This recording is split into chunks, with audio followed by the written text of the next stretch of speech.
Administrata e presidentit Donald Trump ka njoftuar një ndryshim të rëndësishëm në politikën amerikane të migracionit, duke kërkuar që shumica të huajve të aplikojnë për rezidencë përhershme në Shtetet e Bashkuara, të largohen nga territori amerikan dhe të aplikojnë në vendet e tyre të origjinës.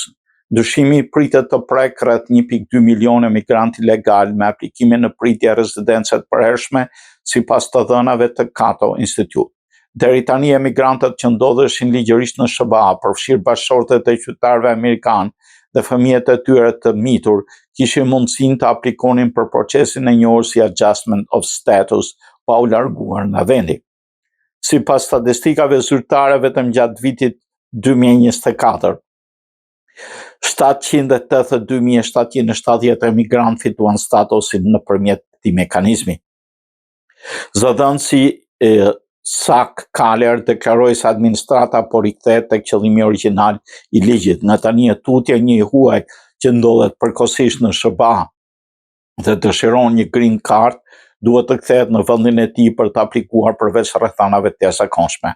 Sipas administratës Trump, politika e re synon të kufizojë abuzimet me sistemin e migracionit dhe të çmang rastet kur aplikantët qëndrojnë në SBA dhe pasi u refuzohet rezistenca. Kjo do prek më shumë ata që janë me vizë studenti apo me vizë pune, apo që kanë procese për familje të hapura në procese e migracionit, duke krijuar pasiguri të reja në sistemin amerikan të migracionit.